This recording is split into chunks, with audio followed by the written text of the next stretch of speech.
ভাইজান, আমি অন্যায় করছি, আমারে মাফ করে দেন প্লিজ।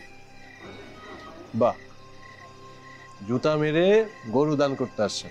ভাইজান, আমি আপনার ইচ্ছা করে জুতা মারি নাই, আপনাদের গরু দান করতেছি না।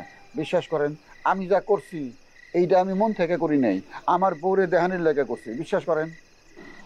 আচ্ছা ঠিক আছে, মানলাম। তো এখন আসছেন কেন? আমার কি করতে হবে? আমারে মাফ করতে দেবো। আপনি যদি আমারে মাফ না করেন তো আমি তো আমারে মাফ করা পারতেছি না। আমি যদি আমারে মাফ করবার না পারি তো আমার তো অশান্তি শেষ নাই ভাইজান। আচ্ছা ঠিক আছে, ঠিক আছে, আমি ক্ষমা করে দিচ্ছি আপনাকে। এবার হলো? থ্যাংক ইউ ভাইজান, থ্যাংক ইউ। আপনি অনেক ভালো মানুষ ভাইজান, অনেক ভালো মানুষ। আপনি অনেক ভালো মানুষ।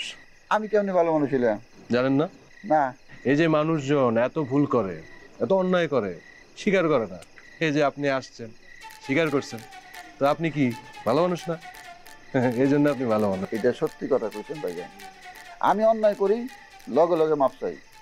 আপনি যদি আমারে এই সহজে মাপ না করতেন আমি কিন্তু আপনার পায়ে ধরতাম, তারপর আপনার কাছ থেকে মাপ নিয়ে চাইতাম। না না না, অন্যায় করারও দরকার নাই, মাফ চাওয়ার দরকার নাই। একটা জিনিস দরকার, এই অন্যায় করাটা কমায় দিবেন, তাহলে হবে। এইটা তো চেষ্টা করি ভাইজান যে অন্যায় আর করুম না। অনেকবার চেষ্টা করছি, পারি না, আবার অন্যায় করে ফেলাই। চেষ্টা করেন, মানুষ চাইলে কি না পারে। আপনি তো মানুষই। অসুবিধা নাই, আমার তো মাপ চাওয়ার অভ্যাস আছে, বুঝেন না? অন্যায় করুম মাপ চামু, অন্যায় করুম মাপ চামু, ঝামেলা সাহেব। তাই? আচ্ছা ঠিক আছে, মাফ করে দিলাম তো। চা খাইবেন? না, এত রাতে চা খাবো? ঘুমাবো। আমার এক কাপ খাওয়ান তাইলে। চলেন খাওয়াই। আস দেখ।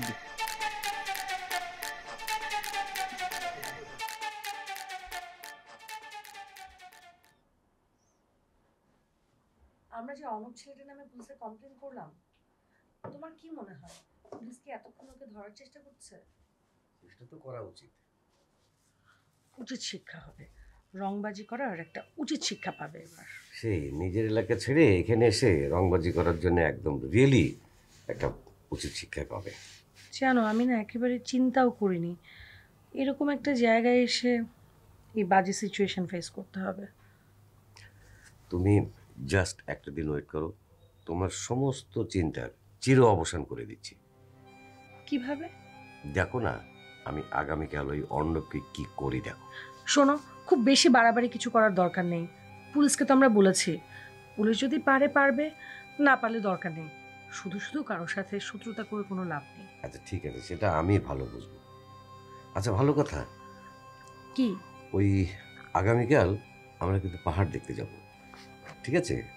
তাই একটু আগেই ভালো মন্দ কিছু খেয়ে নিও। হ্যাঁ, আমি বুঝলাম না, হঠাৎ ভালো মন্দ খাওয়ার কথা বলছো কেন? আরে পাহাড় অনেক উঁচু না, উঠতে গেলে তো আঁকা বাঁকা পথ পেরিয়ে অনেক উঁচুতে উঠতে হবে, তো শরীরে শক্তি লাগবে না? ও আচ্ছা, তাই বলো।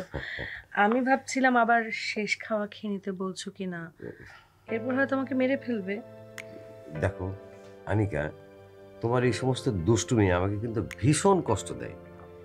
মানে আমি তোমার মৃত্যু কামনা করব, এটা তুমি ভাবলে কি করে? আরে আমি দুষ্টুমি করলাম, তুমি বিষয়টাকে এত সিরিয়াসলি নিচ্ছ কেন?